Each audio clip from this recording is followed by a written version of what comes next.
con la celebración judía. Entonces, a los cristianos que continuaban celebrando, los relegaban, los que continuaban celebrando el 14 de Nisan. De hecho, le llamaban los cuatrodecimanos. Lo pueden buscar en Wikipedia, está muy interesante. Ellos los relegaban y los amenazaban con excomulgarlos y continuaban celebrando en la fiesta cuando debería ser. No se imagínense. Sí. Por eso, pero tenemos que entender que la Pascua es bíblica y tiene sus raíces en festividades judías. De hecho, Levítico capítulo 23 habla de las 7 festividades judías. ¿Se acuerdan de las 7? Pascua, fiesta de los primeros frutos, la fiesta de los panes sin levadura, el Pentecostés, fiesta de las trompetas, el día de expiación y la fiesta de los tabernáculos. 7 celebraciones. Y dice la Biblia que esas celebraciones son la sombra de lo que había que suceder. Son festividades proféticas. Sí. Y la Pascua para nosotros, o para lo mejor dicho, tiene una relevancia tanto para judíos como para cristianos. La relevancia para los judíos es que estás hablando de la historia que narra la redención de una nación. ¿Todos se acuerdan de la Pascua? Todos aquí alguna vez tomaron catecismo, fueron a escuela dominical, y me imagino que se acuerdan, ¿verdad? Así como que la rediman, no me acuerdo. Ok, se lo voy a explicar, grandes rasgos. Después de que hubo una situación con la familia de Israel, cuando Jacob tuvo sus 12 hijos, uno de ellos fue vendido como esclavo a Egipto, y ahí, por cuestiones que Dios puso de circunstanciales, llegó a tomar o a ocupar el lugar de ser virrey en Egipto. Y él con eso ocupó la posición de virrey para poder rescatar a esa nación y a muchos pueblos de la hambruna que se avecinaba. Sí, él pudo revelar por los sueños que tuvo el faraón el plan de Dios para ese tiempo, porque venían 7 años de prosperidad, 7 años de escasez. Después de que llegaron los años de escasez, la familia de Jacob, la familia de Israel, viene a vivir a Israel, ¿sí? A Egipto, perdón, gracias. Vino a vivir a Egipto, y ahí fueron tratados como gente especial porque José había salvado todo Egipto de la hambruna que estaban viviendo, ¿sí? Y ahí crecieron, prosperaron, pues se hicieron fuertes, pero hubo una generación de faraones que no se acordó de lo que José había hecho, y los esclavizaron, ¿sí? Estuvieron 400 años como esclavos en Egipto, imagínense. Algo así como en México, si se ven que tenemos también un antecedente similar. 400 años de esclavos, y Dios levanta a Moisés, ¿sí? Que fue criado en la casa de Faraón, para que fuera el libertador de Egipto, ¿sí? De Israel. Entonces, él fue enviado por Dios y trae las 10 plagas a Egipto. ¿Se acuerdan las famosas 10 plagas? Porque Faraón no quería soltar a Egipto, a Israel, entonces Dios manda las plagas. Y la última plaga era la plaga en donde iba a morir todo primogénito. Pero Dios hizo un ritual, puso una práctica en una posición donde, para que los primogénitos de los israelitas no murieran, tenían que matar a un cordero, ¿sí? Y untar la sangre en los dinteles de las puertas y en las puertas, ¿sí? De tal manera que cuando viniera el ángel de la muerte, no llegara a matar a los primogénitos de los israelitas. Y eso era para que cualquiera, incluso egipcio, que creyera en eso, podía untar la sangre y escaparse de la mortandad, si los que creyeran eso. Y esa noche, en todo Egipto hubo mortandad, menos en las casas que tenían la sangre aplicada. Y esa fue la última plaga. Y cuando hubo todo eso, expulsaron a Israel y dijeron: no queremos nada que ver contigo, ¿sí? Porque vamos a terminar todos muertos. Y repentinamente en la noche, ¿sí? Todo Egipto estaba expulsando a Israel, y no tenían tiempo para preparar la cena ni nada. Entonces tuvieron que preparar los panes sin levadura. No dieron tiempo para cocinar bien eso. Y comían parados y demás porque tenían que ya partir, ¿sí? Entonces partieron de noche, y fue ahí donde comenzó el éxodo de Israel. Llegaron al monte Sinaí, ahí hicieron el pacto con Dios, ahí vinieron los 10 mandamientos y las leyes de Dios. Y por cuestiones de incredulidad del pueblo de Israel, empezaron a vagar 40 años en el desierto antes de entrar a la tierra prometida. Bueno, esa historia del Éxodo, el punto central aquí es la Pascua, que es donde celebran el pueblo de Israel la redención, ¿sí? Donde son liberados de Egipto.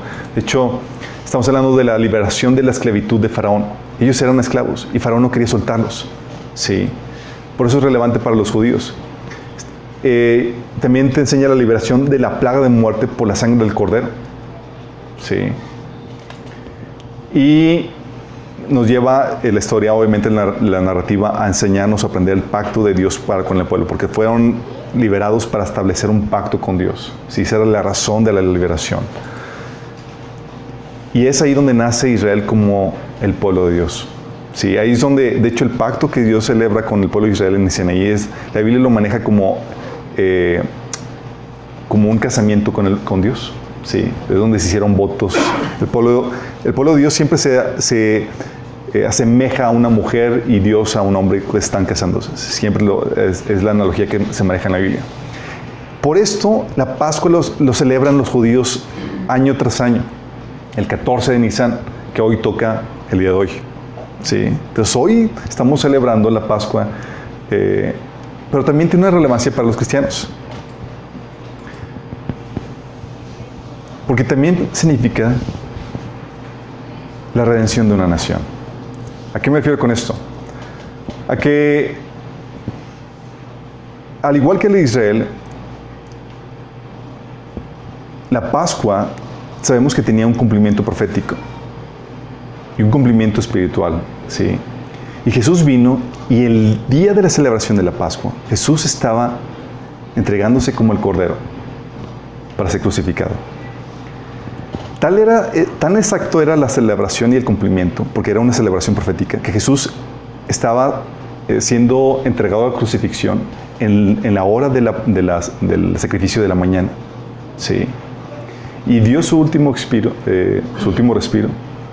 en la hora del sacrificio de la tarde, cumpliendo el día y las horas de esa celebración. Imagínense de fuerte que era esto, ¿sí? Estamos hablando por eso hablamos de que, al igual que del pueblo de Israel, habla de la Pascua, el cumplimiento de la liberación de la esclavitud que el ser humano tenía, pero no de Faraón, sino de Satanás. Y la liberación de la muerte eterna, por la sangre del Cordero. Tú y yo teníamos una condena sobre nosotros, y por la sangre que Jesús derramó, el Cordero que quita el pecado, nosotros podemos escapar de la segunda muerte, la muerte espiritual, y aún de la muerte física. ¿Sí?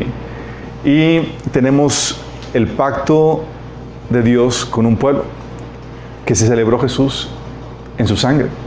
Es por eso que celebramos la Santa Cena. ¿Sí?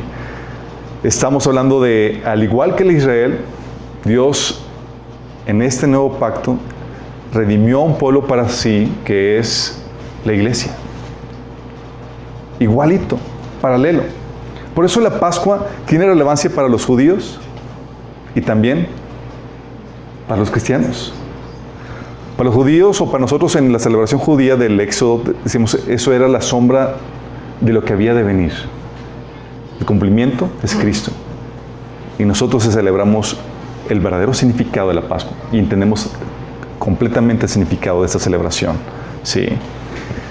Y es algo tan importante porque la Biblia nos enseña que en eso está basada nuestra fe, en esta celebración, imagínense. ¿Sí? Entonces hoy es un día muy importante. Pero la pregunta aquí, y esa es parte de lo que vamos a ver el día de hoy, es, porque la fe ha sido muy atacada últimamente, ¿hay evidencias de esto? ¿Hay evidencias de que realmente haya sucedido lo de la Pascua, el relato del Éxodo? ¿Saben? Durante 1500 años la gente asumía que la Biblia era verdad. Y nunca se cuestionaba. Pero no fue sino hasta finales del siglo XIX y siglo XX, y todo el siglo XX, que los académicos escépticos convirtieron en su trabajo favorito el desacreditar la Biblia. Era, vamos a buscarle peros a la Biblia, ¿sí? Y era como que su tarea principal era hacer ver mal la Biblia, ¿sí? Cuestionar la fe, desacreditar la fe. Sí, parecía que era así con cizaña lo que estaban queriendo hacer en ese sentido. Entonces aumentó el escepticismo. Y hay evidencias de este acontecimiento de la Pascua. Sí hay evidencias. De hecho, lo vamos a ver. Pero por no conocer las evidencias, muchas personas que han cuestionado la fe en estos asuntos han cuestionado que muchos cristianos se apartan de la fe. No sé si les ha tocado cristianos que se han apartado de la fe por estas cuestiones. Sí. Y de la Biblia te encuentras que la gente que se aparta de la fe es algo que se da desde los comienzos de la era cristiana. Sí. De hecho, Pablo menciona a Himeneo y Filiteo que se apartaban de la fe. Se apartaban ellos que decían que la resurrección ya había sucedido. Pero fíjate cómo lo pone Pablo en este episodio. Dice, como el caso de Himeneo y Fileto, ellos han abandonado el camino de la verdad al afirmar que la resurrección de los muertos ya ocurrió. De esa manera desviaron de la fe a algunas personas. Pero fíjate lo que dice luego en el versículo 19. Dice Pablo, sin embargo, la verdad de Dios se mantiene firme como una piedra de cimiento con la siguiente inscripción. El Señor conoce a los que son suyos. Es decir, los que son realmente suyos no se van a apartar. Sí. Y dice, y todos los que pertenecen al Señor deben apartarse de maldad. Que el sello de que realmente perteneces al Señor es que te estás apartando de maldad. ¿Sí? Tu santificación. Entonces, sí hay gente que se aparta y demás, pero el Señor te da las herramientas o da las herramientas al cuerpo de Cristo para que puedas saber cómo defender su fe y mantenerse en la fe. ¿Sí? Hay gente que ha entrado en crisis de fe por no saber los fundamentos de todo esto. ¿Sí? Y por no conocer los fundamentos, muchos se han apartado, pero por conocerlos, en cambio, muchos han encontrado la valentía y el arrojo para testificar. Se ponen así con todo el arrojo y dicen, esto es así. Algo similar como lo que sucedió con Pablo, cuando estaba abordando al rey, estaba testificando al rey.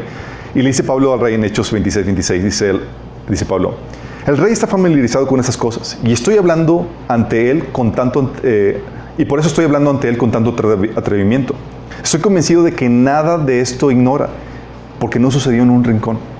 Imagínate, Pablo está haciendo, te lo decía con arrojo y con todo el atrevimiento, porque sabía que era un hecho que no se podía negar. Había la evidencia de que el evangelio, la muerte y resurrección de Jesús no se podía negar, así de fuerte. Y ante reyes, vamos a testificarlo. Y eso es muy importante, chicos, porque si no hubiera testimonio, no hubiera evidencia, o hubiera evidencias que contradijeran el texto bíblico, nos encontraríamos siendo falsos testigos de Cristo. Así de delicado es esto. Algo similar a lo que Pablo mencionaba en 1 Corintios 15, versículo 15 al 20, que decía Pablo, que resultaríamos falsos testigos de Dios por haber testificado que Dios resucitó a Cristo, lo cual no habría sucedido si en verdad los muertos no resucitan. Lo cierto es que Cristo ha sido levantado entre los muertos como primicia de los que murieron. Fíjate cómo lo menciona, dice, seríamos ellos falsos testigos si decimos que Cristo resucitó a los muertos y en verdad los muertos no resucitan. Sí, bueno, lo mismo sucede con todo el tema de la Pascua, del Éxodo, de Moisés. Oye, si no sucedió eso, nos encontramos falsos testigos de esta narrativa, de esta historia. Sí, no podemos decirla como algo mítico, y más cuando vemos que Jesús daba referencias directas de Moisés y del Éxodo, hablaba de eso. ¿Sí? Te encuentras en Juan 7:19, Juan 6:31 al 32, Juan 5:45, donde hablaba de Moisés y del Éxodo. Hablaba del maná que comían. ¿Sí? Entonces, ahora no puedes decir, bueno, es que Jesús no sabía. Si todavía no descubría, no sabía de los descubrimientos arqueológicos que negaban todo eso. ¿Te imaginas? O sea, ¿qué clase de fe sería esa?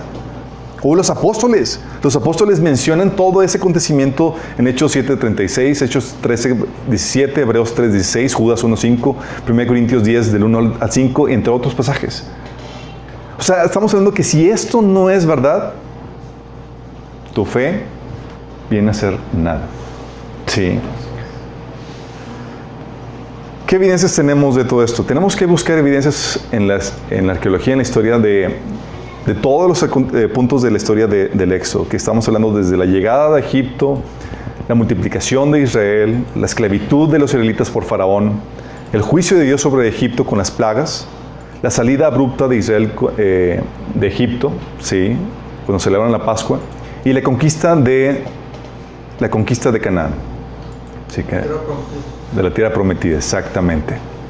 Vamos a ver qué evidencias tenemos en esto, ¿sí? Esto es fascinante, chicos. Vamos a ver evidencias. Sí. Bueno, déjame decirte que es un tema que me ha tocado discutir con algunas personas por Facebook y en persona. Sí, ya saben de quién, ¿verdad? Saludos, Andy. Y recuerdo platicando con estas personas, estaba diciendo, es que es mítico, o sea, y ellos, nada más imagínate, eran cristianos y en una crisis de la fe, decían, ¿por qué creo lo que creo? Llegaron a sus manos libros que refutaban lo que la Biblia decía. ¿Qué pasó? Su fe colapsó. Porque esta temática o estas cosas generalmente no se enseñan en la iglesia. ¿O alguien ha visto algo acerca de evidencia arqueológica de estos acontecimientos? No, ok, me lo temía. Yo tampoco. Sí, añales de cristiano y nunca había visto algo similar a esto.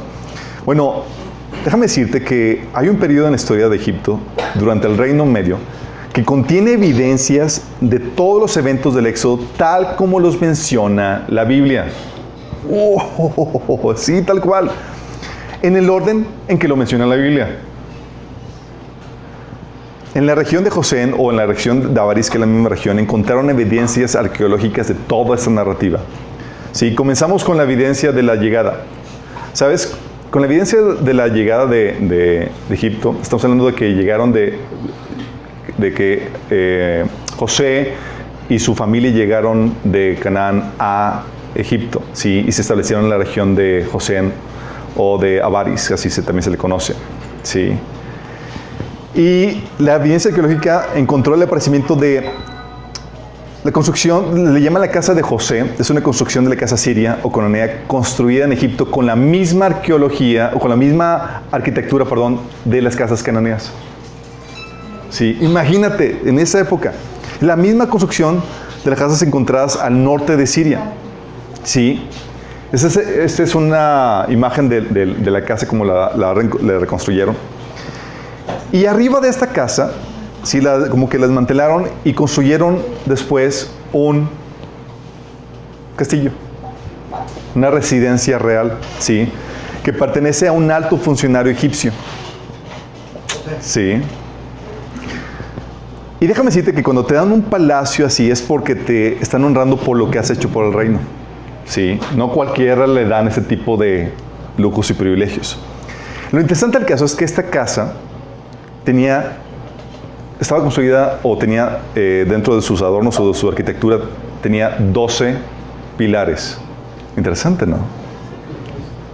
No solamente tenía 12 pilares, sino que en el jardín encontraron 12 tumbas con capillas memoriales arriba de ellas. ¿Te imaginas eso? 12. ¿Cuántos hijos tenía Israel? 12. Y en una de las tumbas tenía la forma de pirámide. Una forma de pirámide, sí, con una estatua adentro. Este es el resto de la estatua. Sí. La estatua era enorme, era lo doble de estatura de una persona, sí.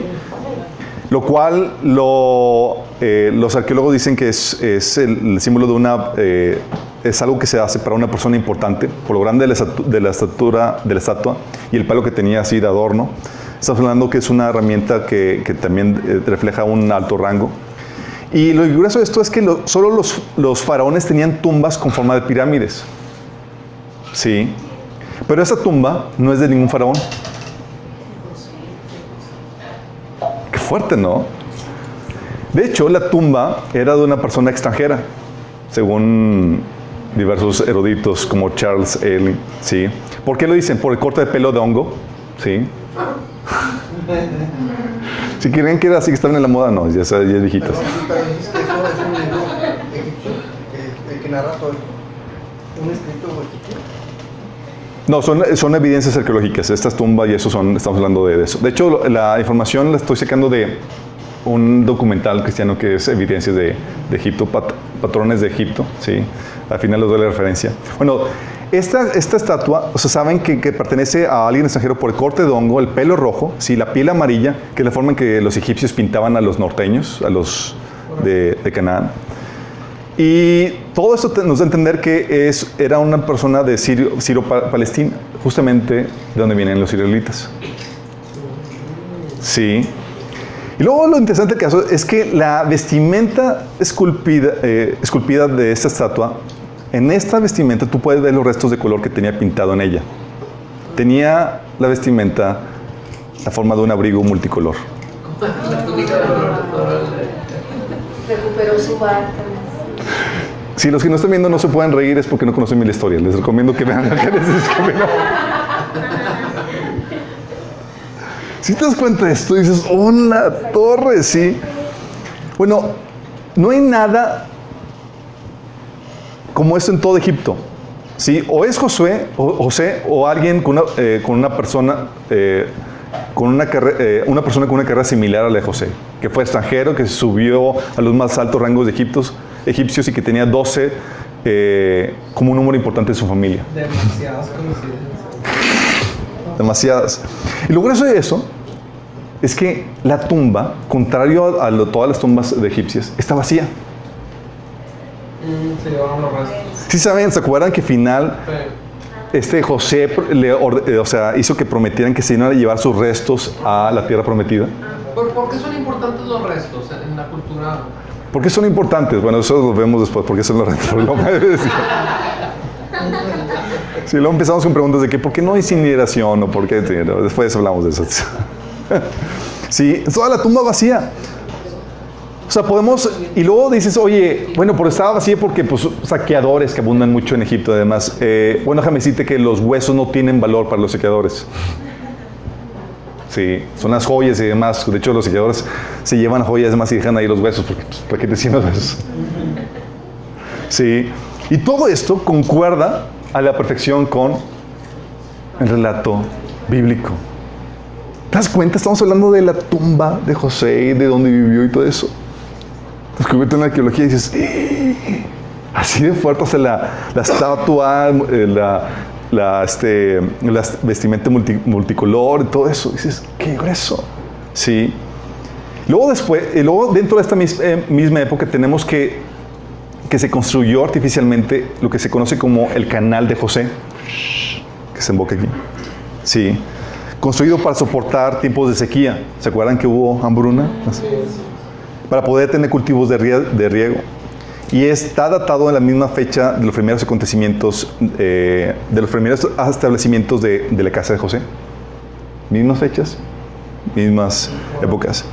De hecho, también tienes algo muy característico con respecto a esta fecha. Sí saben que los faraones siempre hacen sus estatuas, ¿verdad?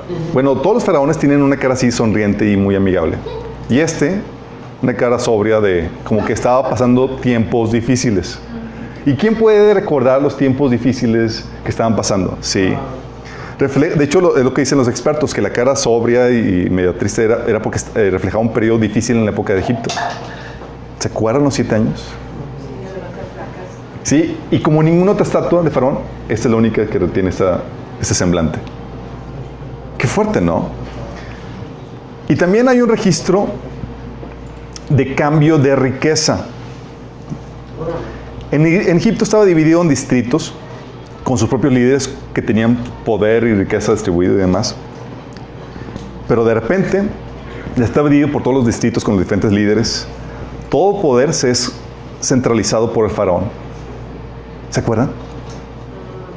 ¿Se acuerdan? ¿Por qué? Y eso es lo que encuentra la evidencia arqueológica. Dicen, esto sucedió. Qué raro, ellos dicen. Y uno que lee y le dice, estoy leyendo la Biblia en la arqueología. Sí, estoy leyendo la Biblia en la arqueología. ¿Por qué? Porque la Biblia dice que pasaron 7 años de hambre. Y como José al mando como representante de Faraón, ellos acumularon todo el grano. ¿Sí? Entonces, para canjear comida, ellos vendían sus caballos, todo eso, vendían sus propiedades, hasta ellos mismos se vendieron como esclavos.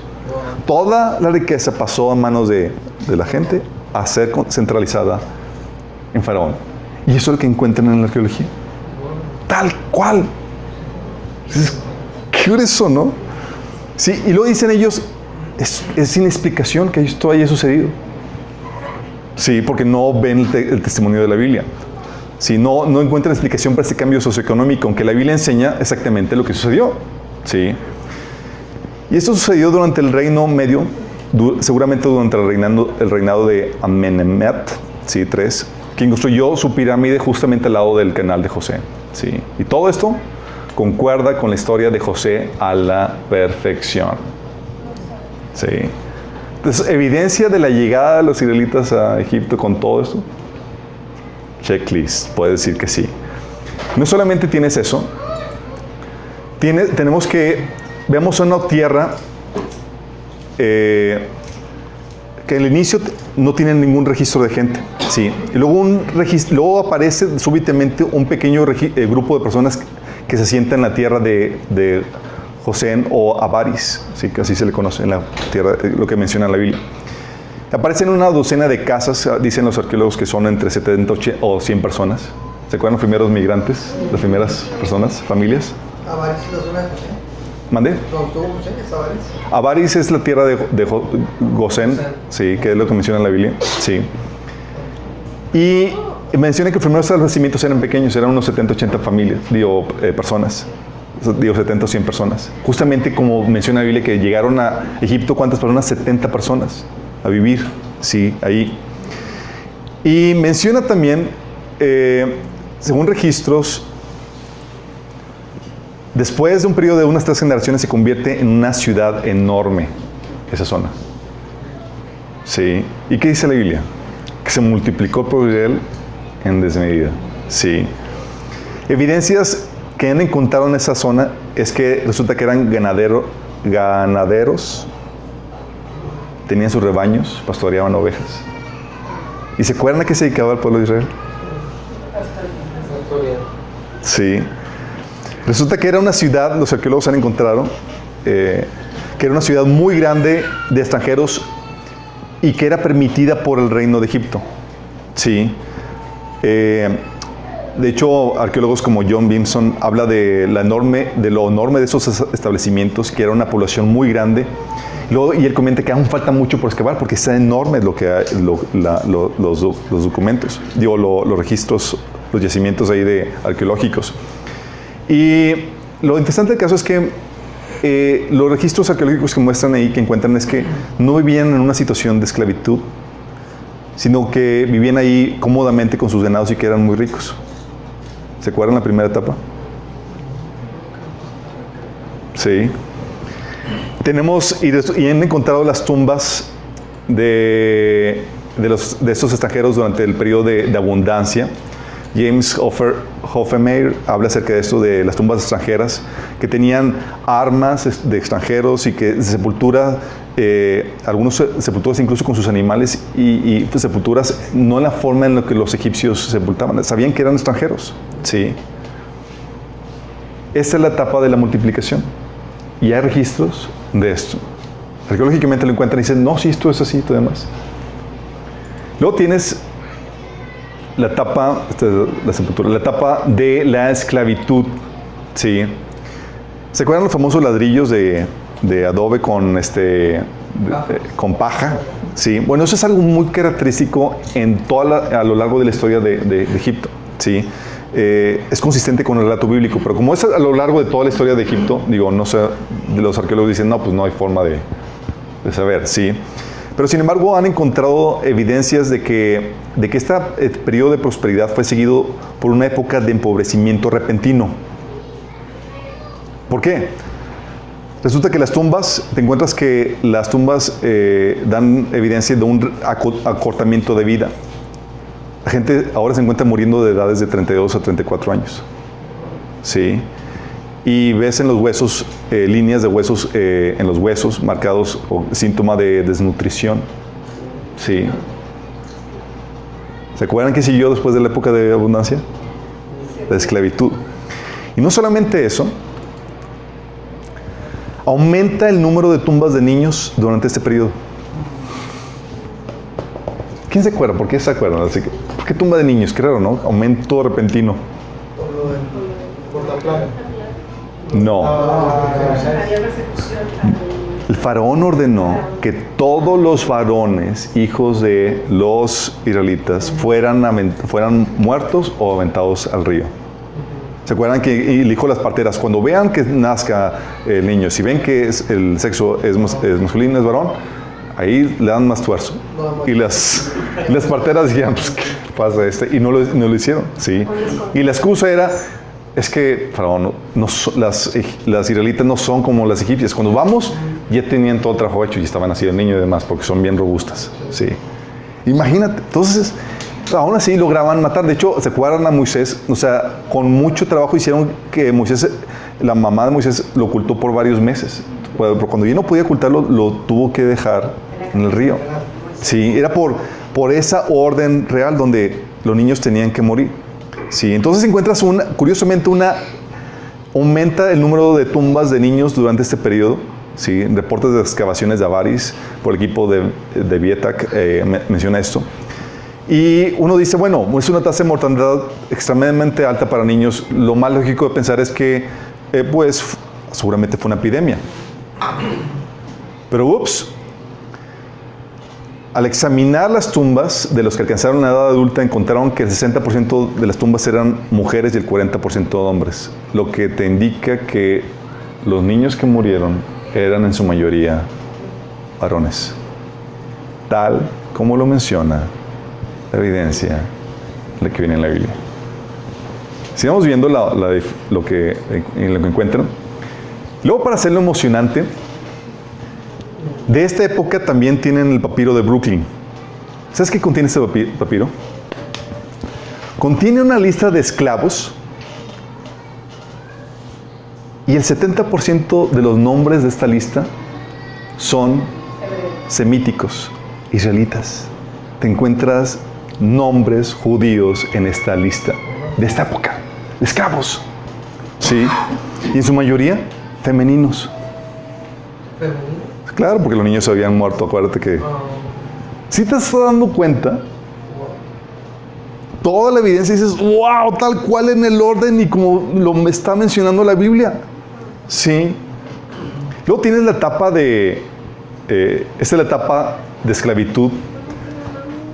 Luego sigue la etapa de juicio, en donde Dios levanta a Moisés y por medio de Moisés desata sus plagas sobre Egipto. Sí. Y uno, cuando ve la narrativa bíblica de lo que sucedió, tú dices, oye, si eso realmente fue cierto, definitivamente después del Éxodo, la civilización egipcia tuvo que haber colapsado. Sí. Es un argumento por el cual hay mucho escepticismo. Bueno, una evidencia de este juicio de Dios sobre Israel, uno puede decir, es la tradición de la Pascua. La tradición de la Pascua, los judíos lo tienen desde milenios. Sí, siempre ha sido así. Y no tiene sentido su surgimiento si no fuera un suceso histórico. Sí. Hay gente que dice, no, es que lo inventaron los judíos y más. Pero si vas a inventar una historia,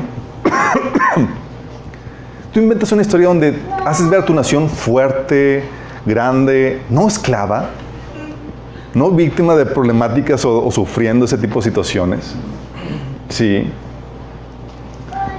Bueno, ¿saben que fuera el testimonio de la Biblia y de la tradición judía de la Pascua, hay un papiro que se le llama las advertencias de Ipuwer? Ipuwer era pareciera un alto funcionario egipcio que tenía acceso al rey para darle consejos. Esta es una estatua de él. Sí. Y este papiro, que está, aquí lo tenemos, esta es una parte del papiro. Ese papiro narra el colapso del poder de Egipto debido a plagas y con referencia a las plagas de Egipto que vienen en la Biblia. ¿Te has dado cuenta de esto? Es en la torre, sí, tal cual. Habla de los ríos, el río convertido en sangre. Sí. Habla de, ¿se acuerdan de la plaga donde el ganado egipcio y la cosecha de cebada fue destruida por la plaga de granizo y de fuego y de cebada? Él habla acerca de eso. Menciona cómo la cebada de abundancia fue destruida, que los suministros se agotaban, que el hambre y el sufrimiento de los nobles estaba por todas partes. Y que, dice, aquellos que tenían refugio están en la oscuridad de la tormenta, hasta el primogénito de un cautivo en el calabozo. Está hablando de los tiempos difíciles que están viviendo. Y también menciona, la Biblia menciona de la muerte de los primogénitos que sucedió en medianoche. ¿Sí? Él citó parte del papiro que dice, mirad, las plagas arrasan la tierra, hay sangre por todos lados, sin escasez de muertos. Aquel que entierra a su hermano en la tierra está en todos lados. Pobre de mí por el dolor de estos tiempos. Si sabes que la Biblia dice que hubo gran clamor por toda la tierra de Egipto, pues no había una casa sin muerto. Bueno, él menciona, hay llantos por toda la tierra mezclados de lamentaciones. Sí. Y luego ya ves que los egipcios, la Biblia menciona que Dios le dijo a los israelitas que pidieran a los egipcios joyas de plata, oro y ropa. ¿Se acuerdan? Bueno, menciona él también este trueque. Sí. Dice, la gente es despojada de su ropa. Los esclavos toman lo que encuentran. Oro, lapisaluci, plata, turquesa, están en los cuellos de las mujeres esclavas.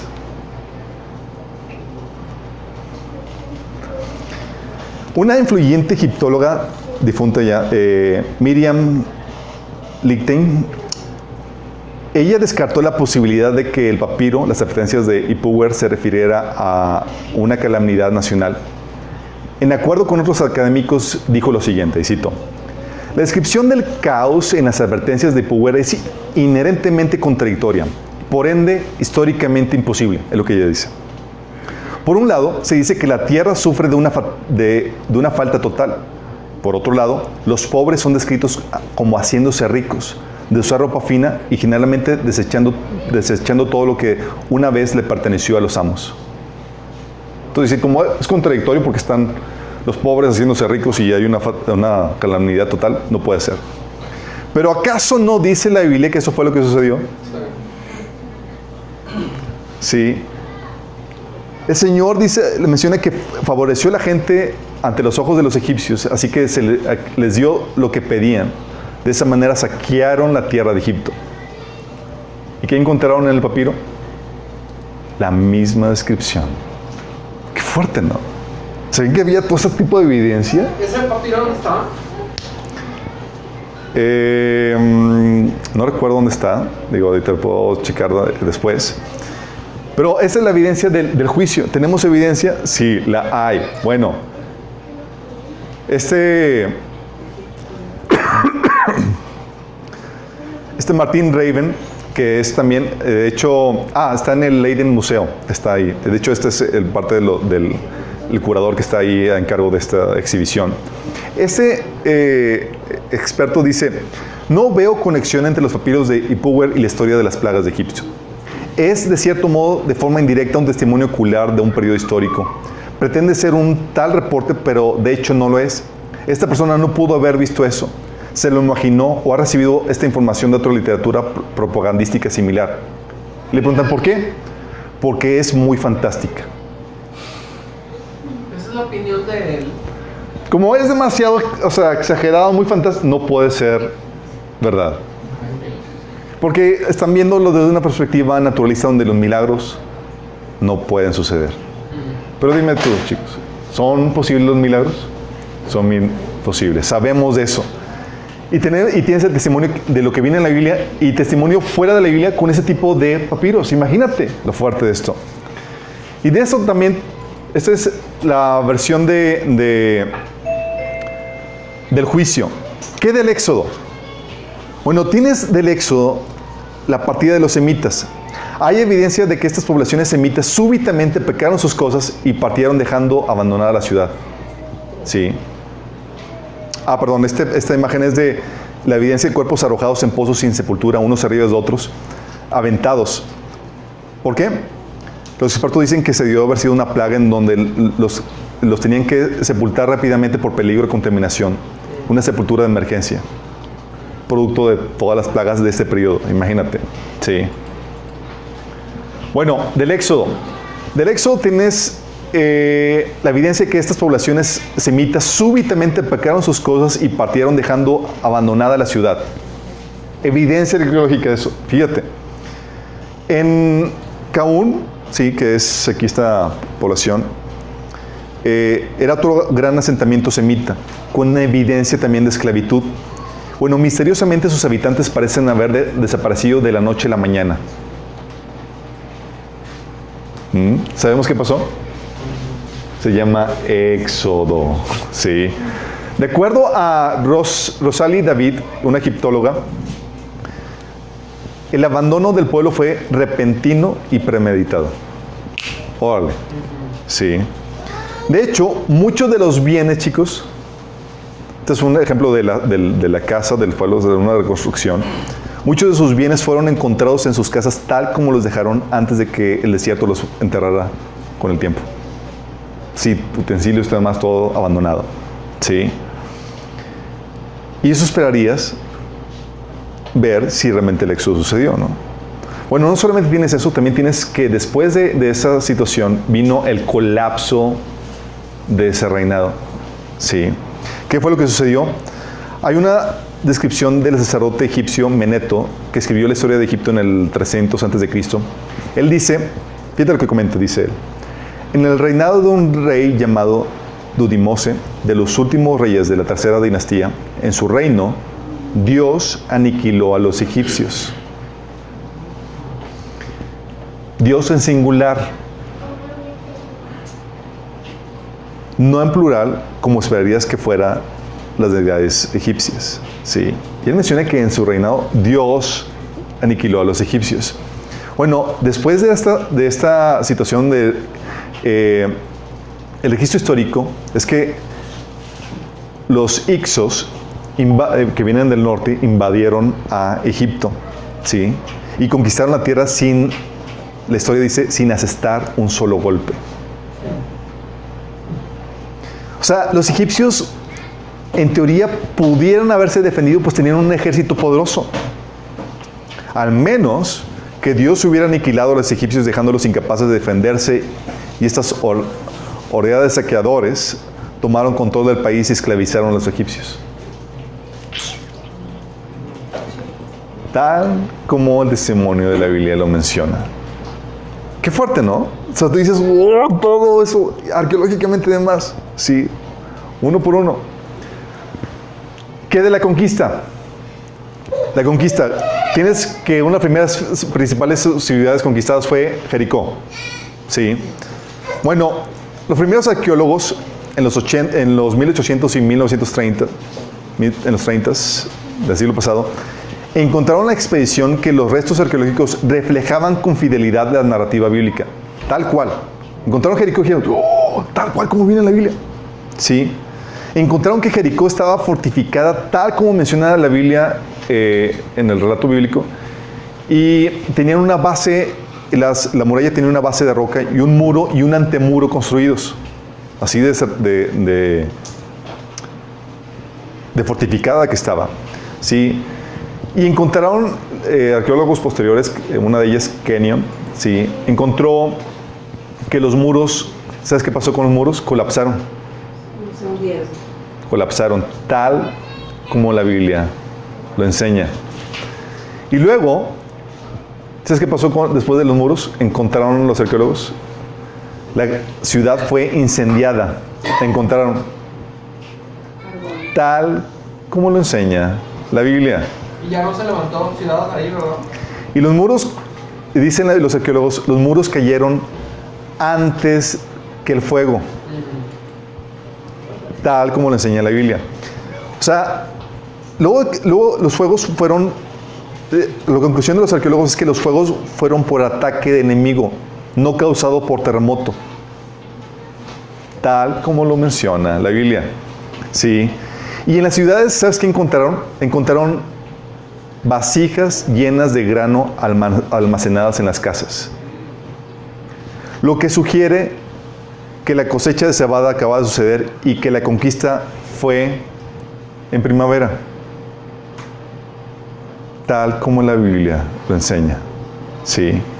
De hecho, las vasijas de grano habla también de que la conquista fue rápida, pues no citaron la ciudad hasta que murieran de hambre, concordando con el relato bíblico de que la conquista duró 7 días, tal como la Biblia lo enseña. Sí. De hecho, los arqueólogos alemanes, los primeros arqueólogos, encontraron casas construidas en un segmento de la muralla exterior. Muralla exterior y casas construidas en un segmento. ¿Se acuerdan quién vivía en la muralla? Bravo. Una prostituta buena onda. Su casa no fue destruida. Que se convirtió. Exactamente. Los arqueólogos encontraron casas construidas en un segmento de la muralla y que ese segmento de la muralla no había sido destruido. Todo destruido menos este segmento. ¿Qué tal? Qué grueso, ¿no? Tal como viene en la Biblia. Era la casa de Rahab, sí. Después de la conquista, encontraron que la ciudad fue abandonada por siglos, no habitada, tal como menciona la Biblia, sí. De hecho, todos los académicos concuerdan que la destrucción de Jericó fue tal como la Biblia lo describe, que fue realizada por los israelitas a manos, bajo la dirección de Josué. Sí, qué grueso esto, ¿eh? Y solamente estoy mencionando algunos aspectos porque hay muchos más que podría explicarles de acontecimientos o hallazgos que se han tenido. Otra de las ciudades conquistadas es la ciudad de Azor, en donde encontraron una enorme capa de destrucción por fuego, datada en la misma fecha de la destrucción de Jericó. Porque después de Jericó, Josué se fue tras Azor y también la quemaron y la destruyeron por completo. Y encontraron la capa de fuego que esperarías encontrar de la misma fecha. Pero lo grueso de este asunto es que no solamente concuerdas con los hallazgos arqueológicos que concuerdan con el relato bíblico, sino que encontraron en los restos del palacio tabletas que pertenecían a un rey llamado Jabín, que la Biblia lo menciona como el rey de Hazor. Esta es la tableta. Tal cual como lo menciona la Biblia. Es el mismo nombre del rey que la Biblia menciona que Josué conquistó. Qué fuerte, ¿verdad? ¿Qué es lo que vemos con esto, chicos? Vemos que tenemos evidencia de la llegada de los israelitas a Egipto. Evidencia de su multiplicación, como lo hemos mencionado. Sí. Evidencia de su esclavitud. Evidencia de las plagas de Egipto. Y evidencia de la conquista. Sí. Entonces, ¿por qué tanto escepticismo? Pregunta. ¿Por qué tanto escepticismo? ¿Saben por qué? La fecha aceptada para el Éxodo está basada en Éxodo 1:11, que dice: fue así como los egipcios pusieron capataces para que oprimieran a los israelitas y les impusieran trabajos forzados, tales como la de edificar para el faraón las ciudades de almacenaje Pitón y Ramsés. Entonces ellos decían, entonces los historiadores, arqueólogos y demás dicen que Ramsés pues, es del siglo XII a.C., en el reino nuevo de Egipto. Entonces, por lo tanto, el éxodo tuvo que haber sucedido en el 1250 antes de Cristo. Pero, ¿sabes qué sucede? Que en este periodo no hay evidencia, ninguna evidencia semita en el reinado de Ramsés. Sí. De hecho, ¿sabes cuándo aparecen todas estas evidencias que les digo? Ese es en el reinado de Ramsés, aquí. Aparecen en el Reino Medio. Sí. Aparecen el Éxodo como aparecen en la teoría es que debe ser en el Reino Nuevo, pero en el Reino Nuevo no hay ninguna evidencia. Sí. Lo mismo sucede con la conquista. La conquista basada en esta fecha del Reino Nuevo debe ser en una edad tardía de la era de bronce. Pero en estas fechas, dicen los historiadores, no hay nada. Como no hay nada en esta fecha, es mito, no existe.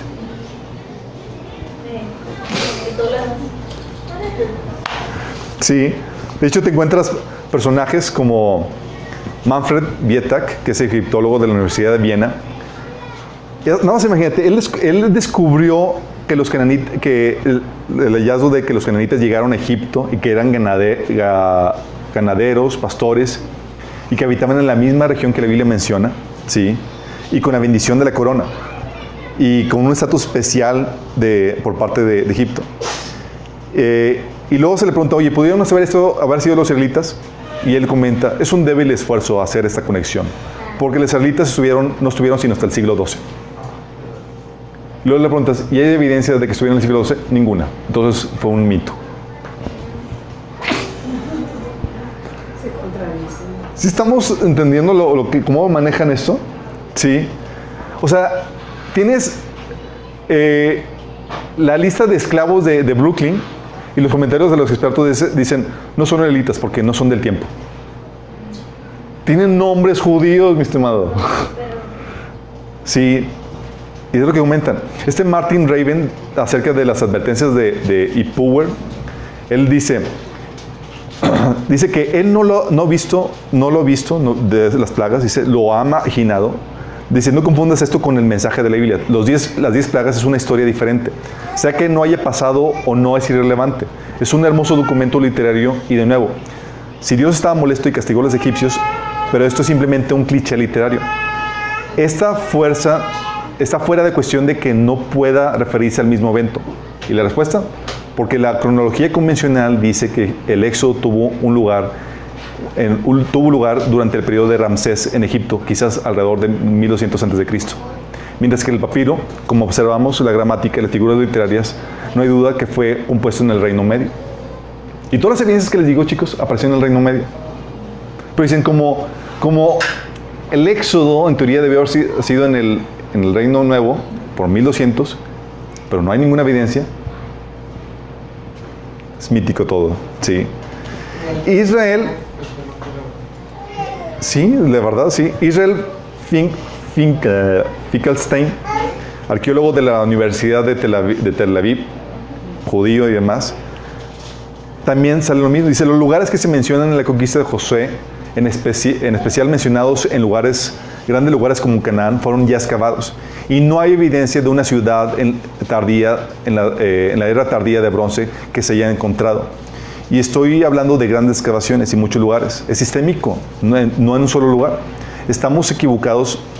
O sea, y luego mencionó, oye, pero no pudieran estar equivocados. Y él dice, si estamos equivocados es por décadas, no por siglos.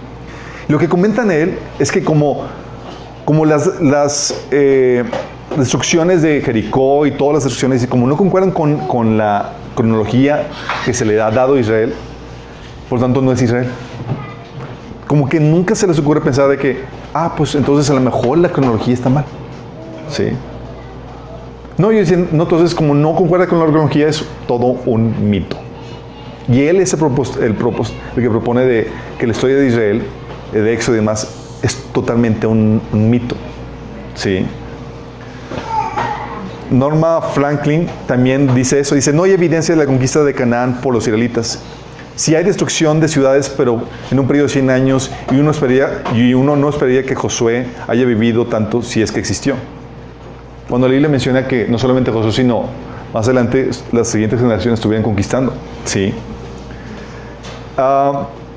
Y luego menciona ella que las ciudades conquistadas ni siquiera fueron ocupadas en la edad de bronce tardía, cuando en teoría fue la conquista. Entonces está diciendo, como el tiempo no concuerda, entonces no debe ser.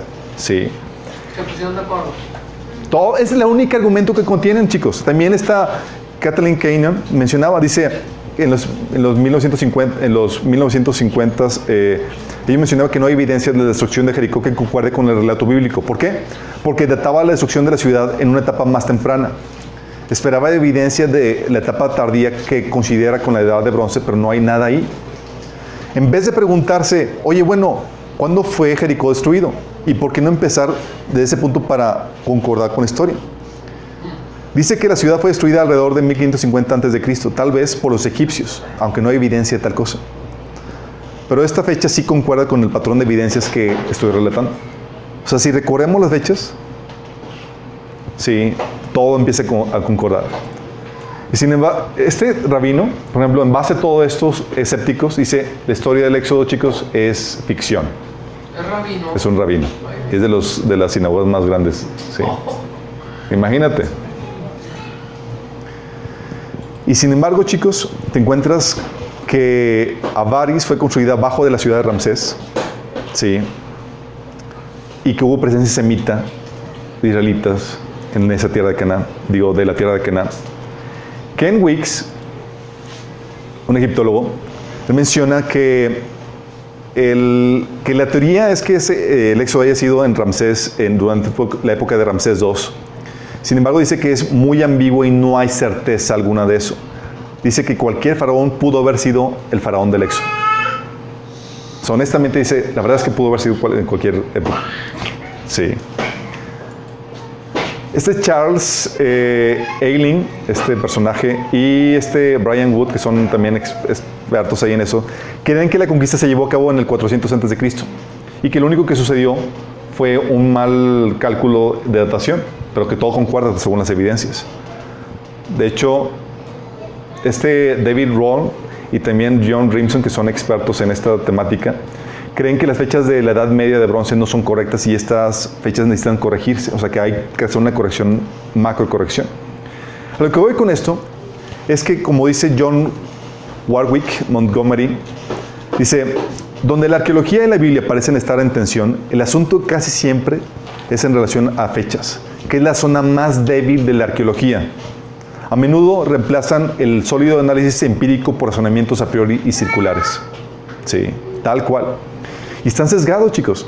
Al ver la evidencia, uno dice, oye, ¿por qué descartar por completo que sucedió en lugar de mover las fechas? Si tienes toda la evidencia tal cual como lo menciona la Biblia, tú dices, no existió porque debió haber sucedido aquí y como aquí no sucedió nada, todo es un mito.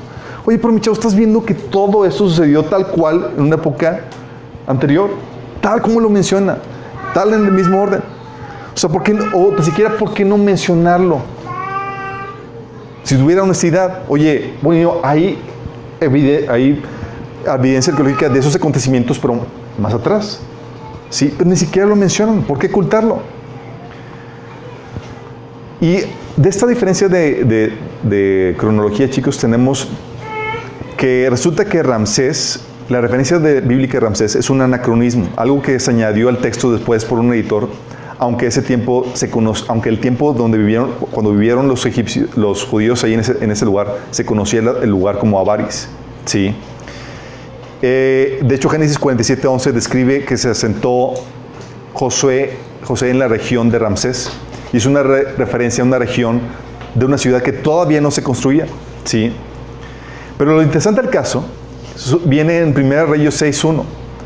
En 1 Reyes 6:1 dice que en el año 480, después que los hijos de Israel salieron de Egipto, el cuarto año del principio del reinado de Salomón sobre Israel, en el mes de Sif, que es el mes segundo, se empezó a edificar la casa de Jehová.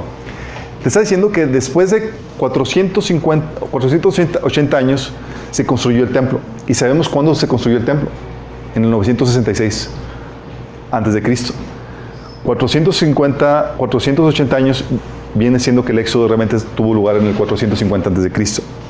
¿Sí? Y eso concuerda con otros acontecimientos y hallazgos. ¿Qué acontecimientos? La estela de Merempta. La estela de Merempta, chicos, fue edificada o construida unos cuantos años después de Ramsés, en la que se escribe naciones conquistadas por Egipto. Sí. ¿Y sabes qué encontraron en esta estela? Dentro de las naciones conquistadas encontraron a Israel. Cosa que sería imposible porque en teoría si Israel salió durante el periodo de Ramsés, Israel estaba como nómada en el desierto porque vivió 40 años en el desierto. Entonces no podían haber tenido dentro del listado de naciones conquistadas al pueblo de Israel. Sí. Y no solamente eso, tienes también el pedestal de Berlín. El pedestal de Berlín en el Museo Estatal de Berlín de Alemania contiene los nombres de las naciones que Faraón presumía haber conquistado en Canaán.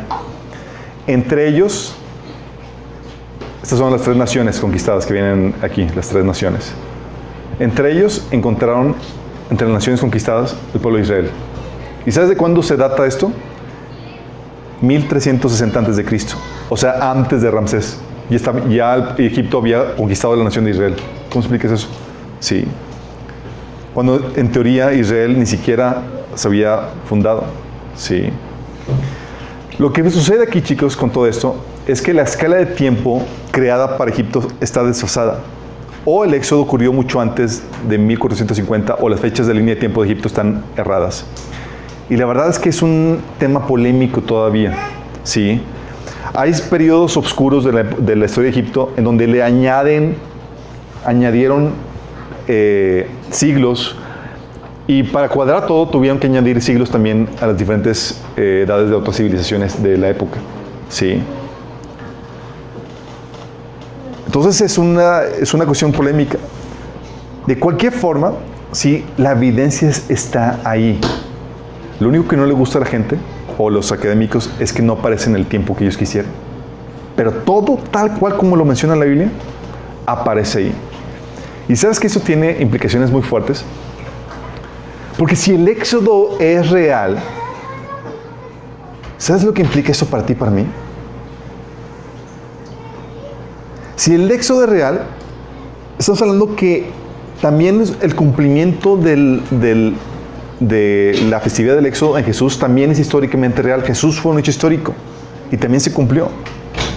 Pero lo que nos también lo que está por suceder, que la Biblia menciona, es igual de real. Y cuando ves que esto es real y que hay evidencia histórica, arqueológica y demás, tomas el texto de la Biblia con reverencia y con temor y dices, ¡ay, nanito! O sea, lo que está diciendo es real. O sea, los milagros, las plagas, el éxodo, los milagros que Dios hizo, hay evidencia de que realmente sucedió. ¿Estamos entendiendo esto? Y el Dios que dijo que sacó al pueblo de Egipto y que tuvo su cumplimiento profético con Jesús y que dijo que va a volver, lo va a cumplir. ¿Estamos conscientes de eso? O sea, el recordar que esto es real es un recordatorio de que lo que está por suceder, que la Biblia menciona, también se va a cumplir. Y estamos viviendo tiempos emocionantes. Porque la gente quiere tratar de minar tu fe, de sacudir tu fe, diciéndote que no es cierto, que es un mito lo que viene en la Biblia. Pero la Biblia tiene pruebas fehacientes de que lo que de ahí se escribe, lo que ahí se narra, es real. Está la evidencia arqueológica, la evidencia histórica y demás. Sí. Y no quiero que creas o no quiero que caigas en el engaño del mundo que dicen es mentira, porque el mundo trata de hacerte creer eso. ¿Por qué? ¿Con qué propósito? Porque el enemigo te odia y quiere que tú vayas a una condenación eterna juntamente con él. Pero tengo buenas noticias. Dios te ama y no quiere que mueras. Quiere que puedas experimentar la vida eterna juntamente con él. Y para eso lo que Dios hizo fue esto. Él tomó sobre sí el castigo de nuestro pecado. Él pagó la condena que nosotros merecíamos. Y muriendo en la cruz y resucitando el tercer día por nosotros. Y si tú crees que Jesús murió, Dios se hizo carne, murió por ti en la cruz y que resucitó, y estás dispuesto a arrepentirte, tú puedes recibir la vida eterna. Aquí y ahora. Si tan solo estás dispuesto a invocar su nombre. Y si quieres hacerlo, quiero guiarte en esa oración. Cierra tus ojos y dile ahí al Señor: Señor Jesús, el día de hoy rindo mi vida a ti. Te pido que me perdones de mis pecados. Perdóname por seguir mis propios caminos y no los tuyos. Yo reconozco que te he fallado. Y hoy te confieso como mi Señor y Salvador. Yo creo que moriste por mí en la cruz y que resucitaste para el perdón de mis pecados. Y hoy recibo por fe el regalo de tu vida eterna. Amén. Si tú hiciste esta decisión, si tú invocaste el nombre del Señor genuinamente en arrepentimiento, se va a manifestar por lo menos 2 cosas. Dice la Biblia que tienes que hacer frutos que manifiestan tu arrepentimiento. 1, vas a empezar a congregarte porque la Biblia lo ordena. Y 2, vas a empezar a leer la Biblia y empezar a obedecerla, especialmente desde el Nuevo Testamento. Sí. Si no hay ni siquiera estas 2 señales, significa que realmente no hubo un genuino arrepentimiento y que la oración fue una oración hueca. Sí. Y a todos los demás, ¿cómo estamos, chicos? Tenemos una noción más clara. Así como que cuando lees la Biblia dices, oh my goodness, todo esto fue real. Y se cumplió en Jesús y está por cumplirse todavía más. Sí. Es para que tengamos un reverendo temor, chicos, ante lo que la Biblia enseña y ante su palabra. Y ante los escépticos, nada más quiero que entiendas esto. El mundo va a tratar de atacar tu fe siempre. El mundo se opone a Cristo. Sí. Y cuando el mundo se opone a Cristo, va a tratar tiene una inclinación sesgada, un sesgo en contra de Dios. Y en base a eso va a tratar de interpretar los hechos en contra de lo que viene de la Biblia. Pero sé escéptico de las críticas del mundo. Aunque no tengas la información, la Biblia se ha probado fiel y veraz vez tras vez, tras vez, tras vez. Dices, oye, no tengo toda la evidencia, no sé cómo decirlo. Tranquilo, tú sabes que por toda la historial que tiene la Biblia, que se ha probado fiel, así va a ser. Haz un poquito de investigación y vas a encontrar toda la evidencia. Vas a encontrar la solidez de la fe que tenemos en Cristo. Sí. Vamos a orar, que el Señor sigue cimentando nuestra fe. Padre Celestial, te damos tantas gracias, Señor, porque podamos ver con claridad la evidencia que tú pones, Señor, para nuestra fe. Y te damos gracias porque tú has levantado personas que estudian, que investigan todos estos hechos, Señor. Que nos ayudan a refutar, Señor, toda la crítica, todo el escepticismo que el mundo tiene, Señor, acerca de la fe que predicamos y que enseñamos, Señor. Padre, te pedimos, Señor, que sigas arraigando nuestras vidas en esta fe, Señor. Que podamos conocer todavía más los fundamentos, Señor, y que podamos estar listos para presentar defensa con mansedumbre y reverencia ante todo aquel que demande razón de la fe que tú has puesto en nosotros, Señor. Ayúdanos, Señor. En nombre de Jesús. Amén. Que nos sintonicen. Nos vemos el próximo sábado mismo, ahora mismo canal.